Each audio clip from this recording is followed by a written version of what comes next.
a cena.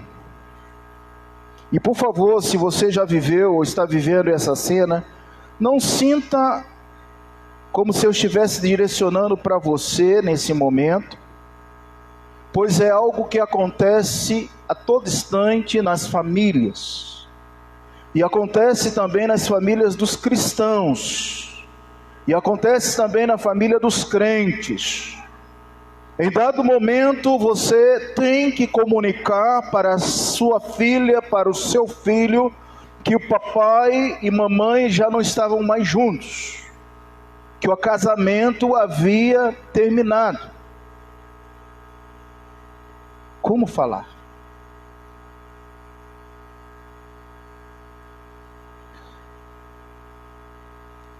O Estatuto da Criança e do Adolescente completou 11 anos. O ECA é um documento que reúne leis específicas que asseguram os direitos e deveres das crianças, dos adolescentes.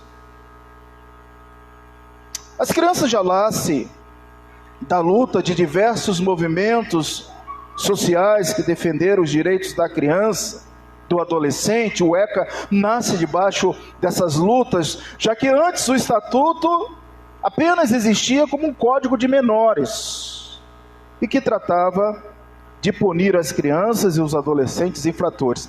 Esse era o estatuto que havia antes.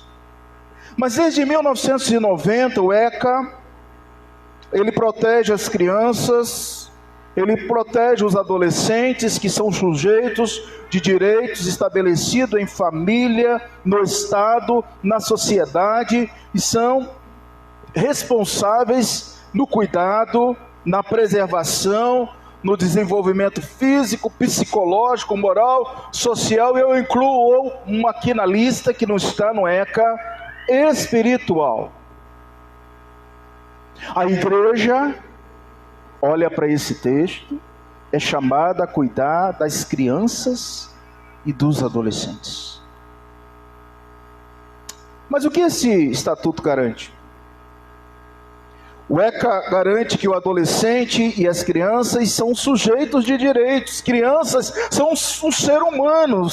Crianças têm seus direitos garantidos. Embora a sociedade diz que importa é demonstrar amor, importa é que eles serão amados e os interesses dos adultos estão em primeiro lugar. Olha para o texto mais uma vez, você vai construindo o seu quebra-cabeça aí. Por favor, não tire os olhos dos textos. Seus direitos devem ser tratados com prioridade absoluta. A criança tem direitos, os adolescentes têm direitos, e diz o ECA em primeiro lugar, antes do Senhor, antes da senhora que está separando. O direito é dos pequenos. A Constituição, antes desse estatuto, a Constituição de 88, no artigo 227, vai assegurar alguns direitos especiais. É dever da família, da sociedade, do Estado, assegurar a criança, ao adolescente, com absoluta prioridade, o quê? Anote: direito à vida. Criança tem direito à vida. Criança tem direito à saúde. Criança tem direito à alimentação. Criança tem direito à educação. Criança tem direito ao lazer. Criança tem direito à profissionalização, à cultura, à dignidade, ao respeito, à liberdade, à convivência familiar. Eu gostaria que você começasse agora a escrever convivência familiar. Olha para o texto. Olha para o texto. Tem direito a ter a comunidade, que é a igreja, onde ela vai criar a fé, desenvolver a fé, vai crescer. Criança tem direito a se proteger da negligência dos adultos, da discriminação, da exploração, da violência, da crueldade. E a última palavra lá do Código, da Constituição, no artigo 227, da opressão. Isso é lei brasileira. Mas no sermão passado, nós tratamos de um assunto que vai em tabela, que vai em sequência. Você pode ver que no assunto passado, foi do versículo de número 10 ao versículo 14, nosso tema foi: os olhos podem ser enganosos ao ver uma mulher formosa. Os olhos podem ser enganosos para levar para casa, e os olhos podem ser enganosos para te agradares delas. Esse foi o assunto que nós estudamos, refletimos no domingo passado. Mas hoje, nós queremos estudar, e o nosso resumo de hoje é: os filhos têm seus direitos adquiridos. Se você entender isso, você já entendeu o que a lei da teocracia coloca do versículo 15 ao versículo 17. Vou falar devagar. Os filhos têm seus direitos adquiridos.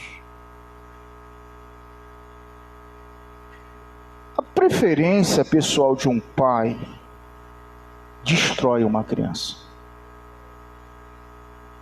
Talvez você que está aqui, que é adulto hoje, tem 25, 35, 40 anos, 50 anos, não sei quantos anos você tem, mas talvez você traga contigo uma marca dura no seu coração de que você foi sempre colocado às margens. Havia sempre alguém predileto. Papai e mamãe gostavam mais do meu irmão e eu sempre ficava a ver navios, uma visão, um jargão popular. E você cresceu. E você traz isso no seu coração hoje, achando que realmente você nunca foi amado pelos seus pais. A preferência pessoal de um pai, a preferência pessoal de uma mãe, não justifica o aleijamento do filho mais velho em favor de um filho mais novo, mesmo assim, nos casos do Velho Testamento, quanto nos casos do Novo Testamento. Esta é uma área sensível, esta é uma área difícil para muitas famílias, para muitos adultos, talvez para muitas pessoas que ainda estão presas numa rejeição uterina, em que provavelmente alguém tentou abortar e o feto sentia as dores. Olha para essa lei. O versículo 17 é a base do nosso sermão. O primogênito. Mas qual é o contexto do primogênito? Nós escrevemos durante a semana, é muito importante você ir acompanhando aquilo que eu vou escrevendo, porque não dá tempo da gente voltar aqui para expor aquilo que já foi escrito. Mas eu escrevi na segunda-feira que a poligamia nunca esteve no projeto e no pensamento de Deus. Yahvé nunca compactuou com a poligamia. E eu provo para o Senhor, depois que o mundo foi destruído, você lembra, depois que o mundo foi consumido pelo dilúvio, como é que Deus povoa essa terra de novo? Através de um casamento monogâmico, não um casamento polígamo. Cada filho de Noé tinha sua esposa, e Noé tinha sua esposa. E Deus então abençoa. O casamento monogâmico está na previsão de Yahvé. Mas por que então que havia o casamento entre duas pessoas? Por causa da dureza dos corações, da feira das vaidades, de não saberem esperar e confiar em Yahvé, porque a promessa aconteceria. Muitos lares são desfeitos, porque as pessoas não têm paciência em resolver as suas crises, como nós vimos no domingo passado. Mas agora você pinta esse quadro nesse texto, onde um homem é casado com a amada e ele é casada com a aborrecida. Então eu vou chamar agora essas mulheres de amada e de aborrecida. aborrecida e amada. Então, o café hoje é da aborrecida. Você fez o café aborrecida e ela vai com a cara fechada. Não. Aí o Adão lá, o homem lá, ele vira lá para a amada. Amada, eu quero um cabrito assado. Você fez o cabrito assado? Fiz. Então a tensão agora entre os casais vai ser a aborrecida e a amada e aborrecida. E para melhorar a coisa, quem é que dá luz? Aborrecida. Aborrecida. Veja o versículo 15. A ênfase do verso 15 recai sobre dois termos, amada e a que ama e a que aborrece, que literalmente deve ser traduzida, aborrecida, como aquela que ele odeia. Ou se ele odeia, por que ele casou com ela? No contexto de um casamento polígamo, pode não conotar a distinção clara que existe no português, mas a diferença pode abranger desde os extremos do amor e o ódio. É uma linha tênue. Você ama agora, mas se você ficou aborreceu-se tanto daquela pessoa, da não amada, que agora você odeia. Mas antes não amava? Amor e ódio, até simplesmente contraste entre mais amada e menos amada. Embora não odiada, mas menos amada. Ou seja, uma esposa que era preferida em relação a outra. A Bíblia está cheia de exemplos. A Bíblia mostra exemplos como Raquel e Lia. Gênesis capítulo 29, 30, 31, 1 Samuel 1 e 5. Em tais circunstâncias, o primogênito fosse o filho da esposa menos amada, não deveria sofrer qualquer desvantagem por isso. Na verdade, o primogênito de um homem, quem quer que fosse a sua mãe, deveria ser considerado as primícias da força do lombo do seu pai. É o que diz o versículo 17. O primogênito é separado, destacado, como sendo força primária de um relacionamento conjugal. E quando eu olho para isso, queridos, no final do texto, agora você vai lembrar de alguém que foi destacado pelo Pai como primogênito, que veio e morreu por todos nós, que é Jesus Cristo. Você sabe que todo primogênito, antes da tribo de Levi, era consagrado a Deus? Deixa eu te contar uma coisa. Você já pensou que o seu filho primogênito, sua filha primogênita, deveria ser consagrado ao Senhor? Eu cresci ouvindo uma história, mamãe dizia o seguinte: olha meu filho, você estava passando na hora de nascer. E antigamente, irmãos, coloque aí, há 52 anos atrás, como era o parto de uma senhora. Não era simples e fácil como é hoje, com anestesista, com dolos, dolo é aquela que vai acompanhar até o final, a serva que vai acompanhar até o final. Tem o parto de cócoras, tem o parto assim, tem assado, você paga na hora que está faltando 1 segundo, vai lá a pessoa obstetra e faz aquele corte e o neném nasce. Hoje está muito fácil, mas antigamente não era assim. A minha mãe falava assim: Luiz, você ia morrer, estava roxo. Usaram um instrumento tipo 2 tesouras para te puxar. E eu naquele momento disse ao meu Deus: Senhor, esse primogênito é teu. Mamãe falava isso comigo. Acho que ela leu isso. Quem ensinou ela para isso? Mas está na Bíblia. O seu primogênito é consagrado ao Senhor. Meu irmão, minha irmã, se não é, pense agora. A Bíblia fala desse aspecto.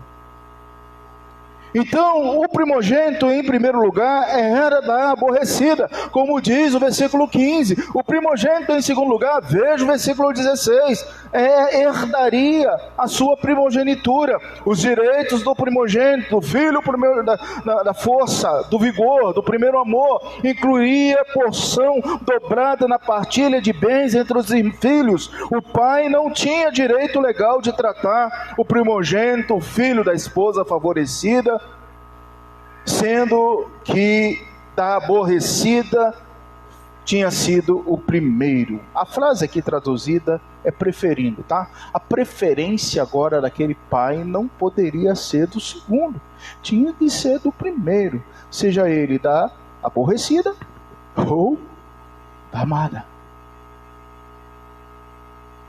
Eu creio que eu escrevi sobre o pai da fé. Você sabe por que está uma grande batalha entre Israel e os palestinos? Agradece a dona Sara. A culpa, a batalha que existe, a divisão que existe entre Israel e os palestinos, a culpa é da dona Sara, porque a dona Sara não gerava, não gestava, e Deus disse: Sara vai dar luz, mas eu não creio que eu vou dar luz, eu estou velha, eu queria ver uma pessoa com mais de 90 anos gerar. Então ela toma uma escrava, satisfaz o seu ego e o ego do seu marido. Um descendente está aí, resolvido o problema. Agar.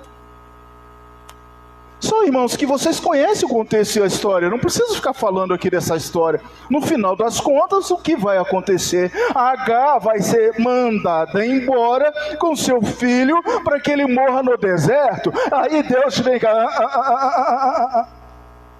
Abraão? Ele é tua semente. Ele vai ser um grande povo. Eu vou abençoá-lo.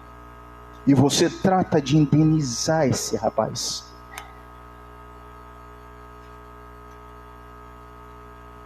Todavia, o Velho Testamento aborda que o filho primogênito,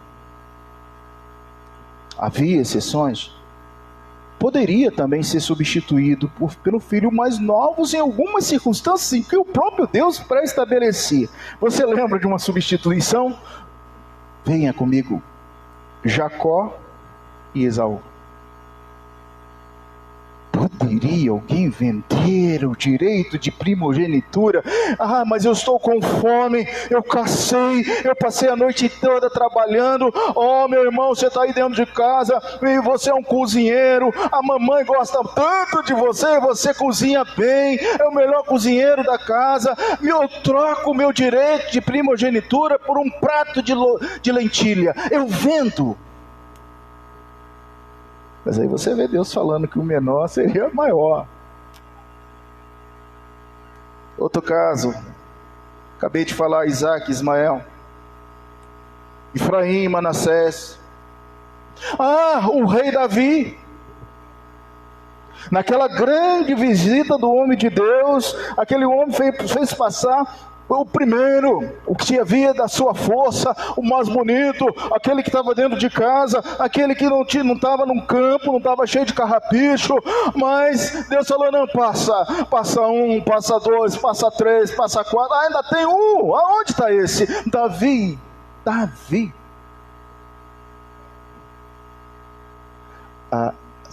Você já está fazendo o seu quebra-cabeça e está comparando agora como Deus age. Deus, ele escolhe tanto o primeiro como qualquer um. É Ele que define. Porque hoje eu quero trabalhar com você que os seus filhos têm direitos adquiridos. Porque hoje eu quero trabalhar com você, o meu objetivo nessa noite é declarar que os filhos são eternos.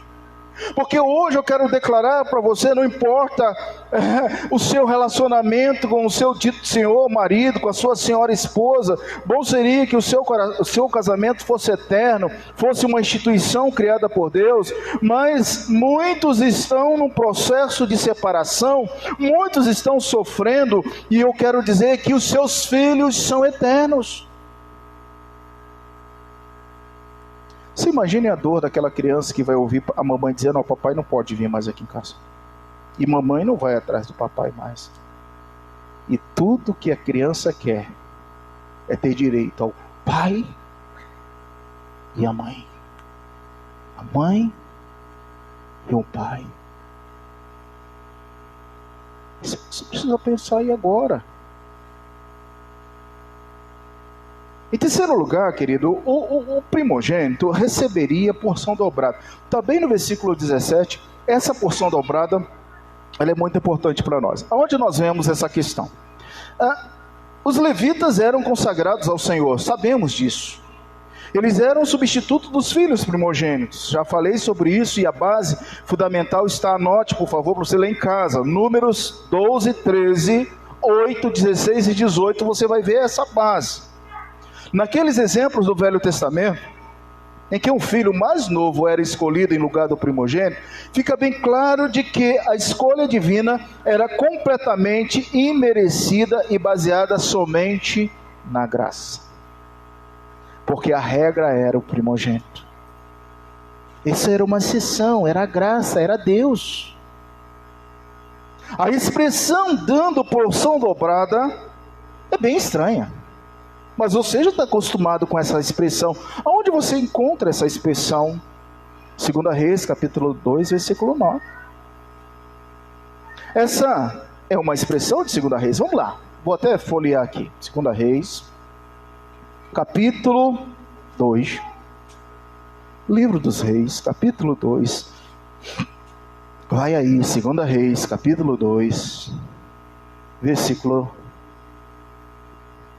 9.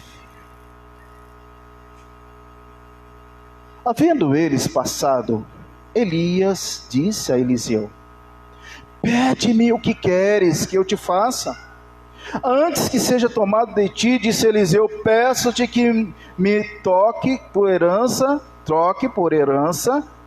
porção dobrada do teu espírito. Esta é o texto que a gente lembra. Essa expressão vem daí. É a mesma expressão. Com referência à unção de Elias, Eliseu que pediria a Elias, que havesse nele a boca ou duas do teu espírito, porção dobrada é boca. Daí que vem aquele ditado, eu quero uma boquinha, eu vou fazer uma boquinha. Muita gente, antes de sair de casa e ir para uma festa, faz uma boquinha. Eu aprendi isso. Vou fazer uma boquinha, porque às vezes vai demorar a sair o almoço do casamento, vai demorar a sair algo para eu comer. Então, essa palavra boquinha vem de unção dobrada, de 2 vezes, porque quem faz uma boquinha vai comer de novo, vai comer 2 vezes. Então Eliseu, ele pediu nada mais e nada menos do que eu quero quero 2 vezes uma porção do seu espírito, eu quero ter intrepidez para falar, eu quero ser usado por Deus, eu quero agora trocar a minha herança material pela minha herança espiritual. Amados, logo os filhos são eternos e têm direitos adquiridos dobradamente. Então, que bom a gente estar começando o mês da família, encaixou direitinho esse texto. Porque um lar é formado de filhos.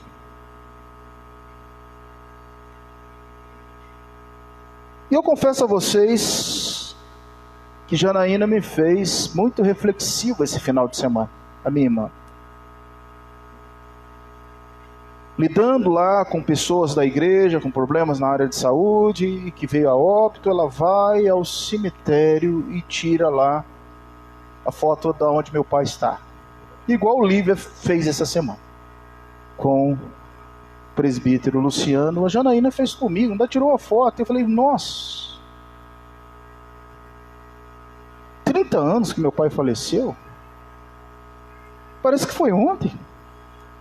Eu fiz o velório, eu cantei o hino que ele gostava, eu preguei no texto que ele amava, eu conduzi, eu cheguei em casa com o coração duro igual uma pedra, porque eu achava que o crente ele não chorava, ele não tinha emoção. Há 30 anos mamãe botou assim, senta aí porque você está na minha presença, chora agora.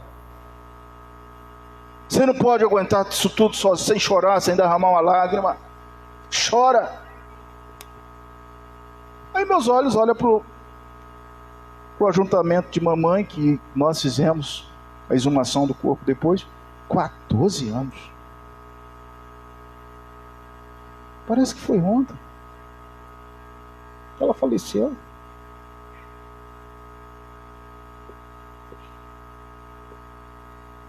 Os filhos são eternos porque estão aí perpetuando. Veja, depois de 30 anos estou falando de alguém que não está mais aqui, mas que está muito vivo em meu coração.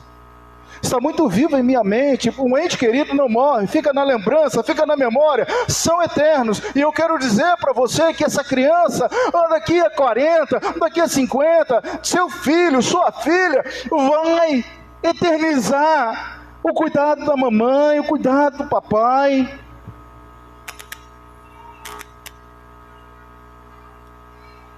Hoje a palavra é para os filhos, mas domingo que vem a palavra é para o filho desobediente. Aí você vai ver, quando um filho é desobediente, o que acontece. Então, leia o texto.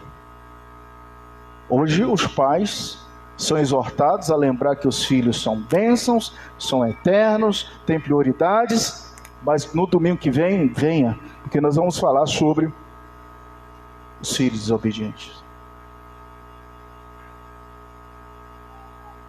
Passando e perguntando, meu Deus, o que a nossa Constituição, a nossa Confissão tem a respeito desse assunto?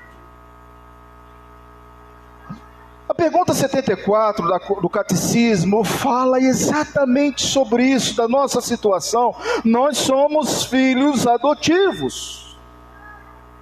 O que é adoção? Uma vez que nós somos filhos adotivos, resposta: a adoção é um ato livre da graça de Deus. Deus viu que nós precisávamos de um pai. Em 1 João 3:1 diz: vede que grande amor tem concedido o Pai, ao ponto de sermos chamados filhos de Deus. De fato somos filhos de Deus, e por essa razão o mundo não nos conhece, porquanto não conheceu a Ele mesmo. Você é um filho adotivo, e um filho adotivo tem seus direitos. A adoção é em seu único Filho, Jesus Cristo, e por amor a Ele. Você sabia que nós somos salvos por amor de Jesus ao Pai? Por fidelidade, por obediência. Efésios 1:5 diz: e nos predestinou para Ele, para a adoção. Você é um predestinado a ser filho de Deus, a ser adotado por Deus, por meio de Jesus Cristo, segundo o seu beneplácito da sua vontade. Gálatas 4:4-5, vindo porém a plenitude dos tempos, Deus enviou seu Filho nascido de mulher, nascido sobre a lei, para resgatar os que estavam debaixo da lei, a fim de que recebêssemos a adoção de filho. Você é um filho adotivo, porque o primogênito do Pai é Jesus, e Ele nos amou, e Ele nos chamou, e Ele nos deu um novo nome, e Ele escreveu o seu nome no livro da vida, pelo qual todos que são justificados são recebidos no número dos seus filhos. João 1:12, mas todos quanto receberam, deu-lhe o poder de serem filhos de Deus, a saber, preste atenção, se você é um filho ou não é um filho de Deus nessa noite. Olha o finalzinho do texto: a saber, aos que creem em seu nome. Você crê no nome de Jesus, então você é um filho, uma filha do Senhor Jesus. Creia do fundo do seu coração. O que esta passagem nos ensinou? De forma literal, o texto nos ensinou que o primogênito, ele tinha um diferencial quando ele era aborrecido. Em segundo lugar, o primogênito herdaria a sua primogenitura. E em terceiro lugar, receberia a porção dobrada, uma boquinha a mais, um quinhão a mais. Se todos recebessem, vamos lá, a divisão lá, 10%, o primogênito receberia 15%. Ele teria uma boquinha a mais do seu pai. Mas irmãos, vamos atualizar para a gente terminar o nosso assunto de hoje. Como o cristão pode hoje aplicar esse texto na prática? Como você pode aplicar esse texto na prática? A resposta: qual o papel principal dos pais em relação aos filhos? Então, uma vez que eu estou trabalhando com os pais, eu quero perguntar a você, mãe, a você, pai, que está aqui nessa noite, que está ouvindo esse sermão, viu esse texto, qual a nossa principal relação com os nossos filhos? Não estou falando sua relação com seu marido, não estou falando sua relação com a sua esposa, não estou falando relação com o terceiro, eu estou falando fruto do seu ventre, estou falando sua semente. Qual a sua principal relação? Amar. E você que é casado com uma outra pessoa, de um outro casamento, daqui a pouco eu vou falar sobre isso, fique atento. Tem uma palavra para você também. É amar. É amar. Onde os pais aprenderão a lidar com as trocas de valores que acontecem na sociedade? Irmão Fred, está tudo trocado. Queridos, está tudo trocado. A estrutura familiar não é mais a mesma, patriarcal, tradicional. A estrutura familiar hoje é diferente, são crianças vindo de outros relacionamentos, e existem famílias que têm 3, 4 relacionamentos, filhos que vêm de outros relacionamentos. O que era certo não é mais. O que é absoluto não é mais, cada vez mais se torna relativo. E eu tenho que ministrar com lágrimas na igreja, porque a igreja está vivendo assim, porque as pessoas não estão mais levando a palavra de Deus, literalmente, gravada no seu coração, estão brincando, como nós falamos no domingo passado, de que o casamento é uma loteria, de que o relacionamento é banal, de que não há uma instituição, de que não há a mão de Deus, de que o seu casamento não tem durabilidade, e as coisas vão acontecendo. Então eu caso aqui, descaso aqui, e caso aqui, e descaso lá, e a Bíblia, ela se tornou relativa. Mas a minha pergunta é: e os seus filhos? Os seus filhos? Porque o nosso assunto hoje são os filhos. Eles são eternos. Onde os pais vão aprender a lidar com essas mudanças de valores que estão acontecendo hoje na sociedade? Sabe onde? Na igreja. Você está no melhor lugar onde você vai aprender a educar seus filhos, você vai aprender a vencer biblicamente, espiritualmente, conforme a palavra de Deus. O único lugar que fala isso é a igreja. E tem que ser. Então, se eu sei que eu tenho que amar meus filhos, eu sei que eu tenho que estar na igreja para aprender, eu pergunto: o que era certo não é mais. O absoluto cada vez mais se torna relativo. Por exemplo, a própria estrutura familiar não é mais a mesma. Pai, mãe, filhos de vários casamentos, são os filhos que vêm de outros relacionamentos. Não deveria ser assim? O divórcio cada vez mais é prático entre os casais. E aí vem então uma pergunta: quem se torna o referencial de seus filhos? Por favor, se você está pensando em separar do seu esposo, você tem que ponderar essas coisas. Da sua esposa, você tem que ponderar essas coisas. Quem vai ser o referencial do meu filho e da minha filha?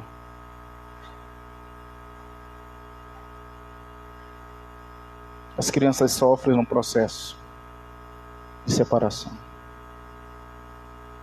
Você já pensou nesse caso? Quando se tem uma família estruturada, muitas vezes o pai, o avô, a avó se torna esse referencial. Muitos estão assumindo esse papel.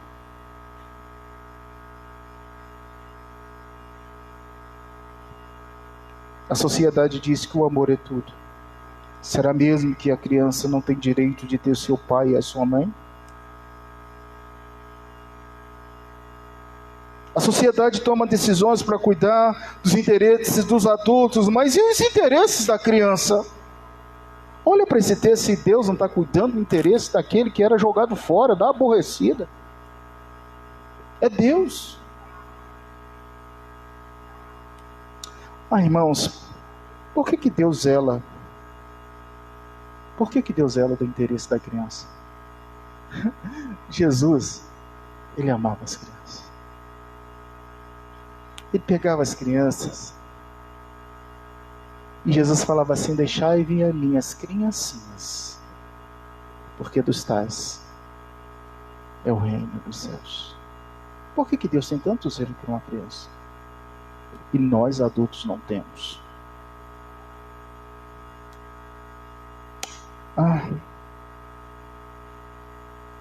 Veja bem, Ele cuida até mesmo dos órfãos.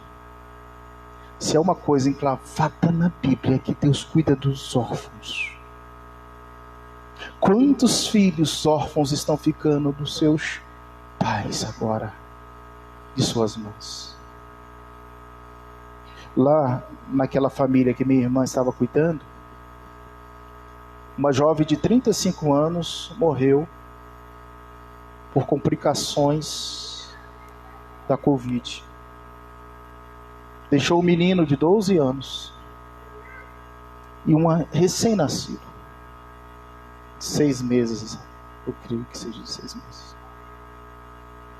E a Janaína dizia assim, que aquele garoto segurou na mão dela e falou: tia, eu vou ensinar para o meu irmãozinho todas as histórias que mamãe lia da Bíblia para mim. Eu vou pregar Jesus para o meu papai. E ele vai para a igreja comigo. Aí ele parou e olhou assim: por que eu estou falando isso? Porque a igreja precisa estar preparada para isso. Ele olhou por dentro dos olhos da Janaína e falou assim: Jane, mas a minha mãe não vai estar mais lá para estar do meu lado. Aí a Jane falou: mas se Deus permitir, eu vou estar, Rayane. Eu vou estar.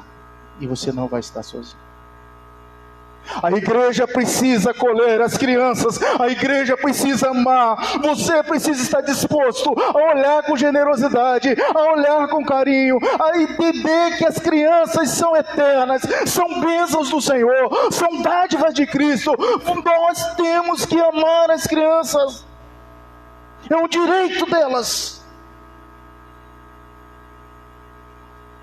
Em Cristo, você e eu fomos feitos filhos de Deus, filhos adotivos. Somos nós agora primogênitos de Deus, porque cremos no Filho unigênito do Pai. Você sabe quem é aborrecida? Era a geração humana que tinha pecado, que não carecia da glória e da graça de Deus. Era a igreja translouca, desviada, morta nos seus delitos e pecados, como nós vimos hoje na escola dominical. O morto não fala, o morto não lê, o morto não canta, o morto não convive, não fala nada, não faz nada. Você já viu o morto fazer alguma coisa? Éramos nós, mas por causa de Jesus, pela graça do Senhor, Ele diz: igreja amada, noiva amada, filho amado, venha. É graça. Somos nós os primogênitos de Deus, porque cremos no Filho unigênito do Pai. Os vínculos que criamos com os nossos filhos são eternos e têm prioridades. Vou falar bem devagar. Os vínculos que você criou com os seus filhos são eternos e têm prioridades. Bora orar, conversar com Deus, que o Senhor nos ensine a valorizar o que é ser pai, o que é ser mãe. Que o Senhor nos ensina a acolher as pessoas que estão numa dor do luto, separação. A igreja precisa acolher as pessoas que estão vivendo momentos assim, dizer: nós cuidamos dos seus filhos espiritualmente. Aqui na igreja tem pais, tem mães, tem avós, tem tias. Que a igreja possa sentir isso no coração e dizer: querida, não se preocupe, porque espiritualmente você vai ter mentores, acolhedores.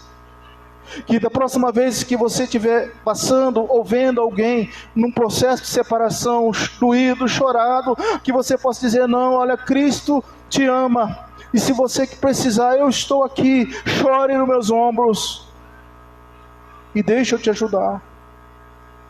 Porque é muito triste, meus irmãos, criar meninos sozinhos no mundo, sem o pai. E muitas vezes o pai, tirando aquilo que é mais importante dos filhos, que é o amor. Tudo que um filho quer é o amor do seu pai e da sua mãe. Você pode orar nesse momento? Feche os seus olhos.